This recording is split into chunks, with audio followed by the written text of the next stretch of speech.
Hello, I am Zaku and today I'm gonna show you a new game from Look Room Studio, ANTgravity. But before we jump into the rules and my first thoughts about this game, I want to mention that everything you will see here is just a prototype. That means some elements and game mechanics can change through campaign and future game development, because ANTgravity will have crowdfunding campaign on Gamefound. You will find a link to Gamefound campaign in the description of this video.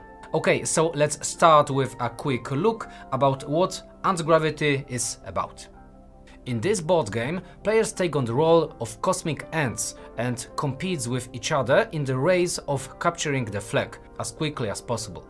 Players take turns, choosing first one, then the other of the ants, and can move them, but also use various weapons and equipment to improve their movement or eliminate opposing ants. At the end of activation, gravity will always do its job. The ant will fall and either stop on some obstacle or fall into the space. The main task of the ants will be to race for neutral flags or flags in their color and safely deliver them into their own bases. This is how players score points. In each round, Doom track progresses, affecting players in the different ways, and when it ends, the player who has scored the most points wins. And so that was a quick general description of the game, and now let's see what the exact rules looks like. First, we need to prepare the board. Depending on the number of the players, we need to set the appropriate tokens on the Doom track and randomly place the face-down asteroid tokens. Then, players choose the color of their ants and place their bases and ants according to the instructions. There will also be neutral and colored flags on the board, along with neutral bases. We also need to prepare the cards, separate, shuffle and place the weapon, equipment and legendary cards. Each player now draws a wing card and their starting weapon or equipment card and energy depending on player order.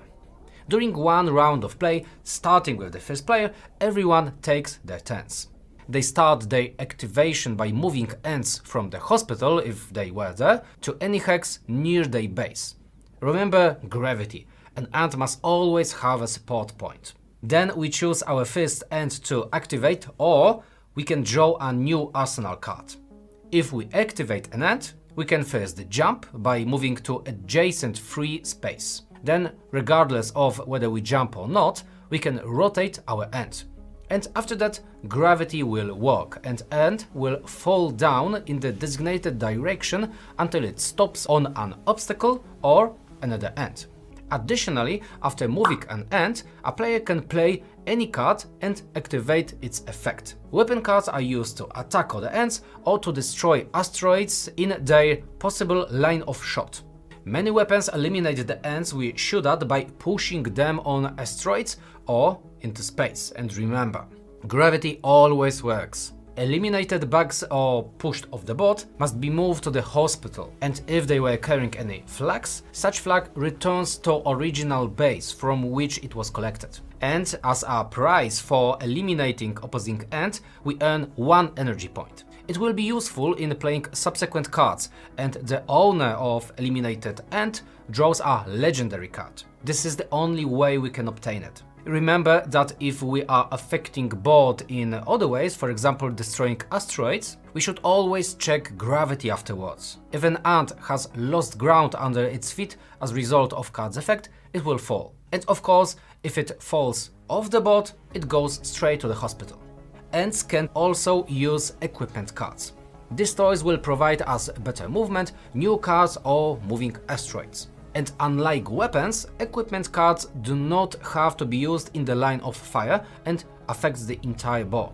But what else we can do in our turn? Of course, we can collect flags, both white and our color. We can pass such flag between our ends as long as they are adjacent to each other, and we can deliver a flag to our base as long as we are standing on it. In addition to bonus actions, we can spend collected energy. For 3 energy points, we can draw a new arsenal card, and for 1 point, we can play another card. As you remember, by default, you can only play 1 card for each ant. And after activating the first ant, we activate second one.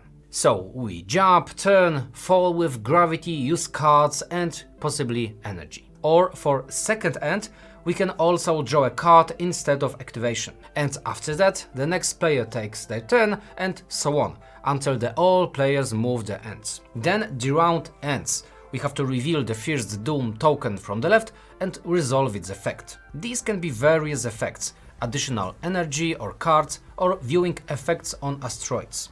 At the end, players draw one card and discard cards from the hand to a limit of 4 cards. From Doom tokens, but also from some cards, players will be able to place mines on asteroids.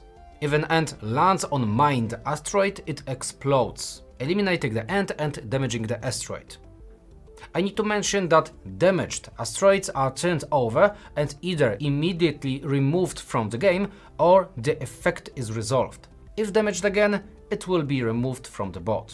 And so we play until the game ends, and it happens in 2 cases. First is when round token reaches the end of the Doom track. Each neutral flag provides 1 point and flag in player color 2 points. In the case of a tie, we check which player has more energy, he will be the winner. The second case is when one of the players scores 3 points. The game ends immediately and such player wins.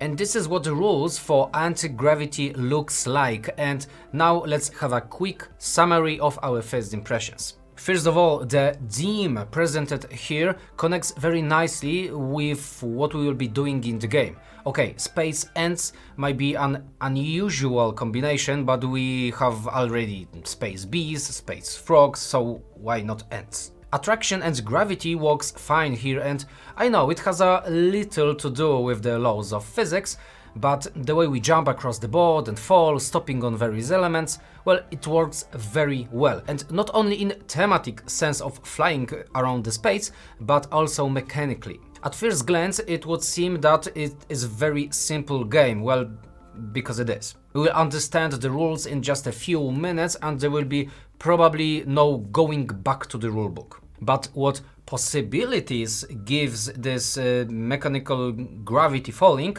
well, this is a different topic. Of course, we can do absolutely basic things like shooting to each other, and that's just okay, but usually opponents won't expose themselves to a potential shot, so we have to think. For example, to destroy an asteroid, push an ant so that it falls somewhere in the hell, but above all, to do crazy combinations, using additional moves and attacks from our card. If we have a lot of energy, we have the opportunity to make very good actions and quickly capture the flag. And that is what I like here, that with simple rules, the game gives us a lot of opportunity to think. It isn't mindless and random fighting like in Worms. Here the game is very tactical, very strategic, and there are many possibilities here. I really liked that. This is something different than I thought it would be a few months ago. And negative interaction. Negative interaction is very noticeable here. We won't be running only for our flags, but mainly we will be hindering each other. And if we knock our ends from the board, it is not entirely unfair to the opponent because he gets a consolation prize in the form of legendary card and will certainly repay us later. In addition, I also like how this game looks. The board with asteroids is very colorful, the weapons are typical Worms-like, and I mean that literally. In some cards you can see direct references to iconic Worms weapons. Banana dynamites, holy hand grenades, and this is not a typical rip-off, but a very cool Easter egg and some kind of wink to the fans of old series. And what else about components? I would like to see ant miniatures instead of tokens, but I know that mechanically it would make no sense or functionality, so that will probably stay like it is now. But you know, everything I see here is just a prototype. Something here may still change, and after the announcement of the campaign, I see that stretch goals are supposed to appear. So if you want to have such fast and tactical game but without much randomness and without much chaos, the ends will be just fine for you to check. We liked ANTgravity, and now I'm waiting to see how the project develops and what else will come here. I'm simply curious about the final product. In the end, thank you for being here, thank you for watching, and see you in the next movie. Bye.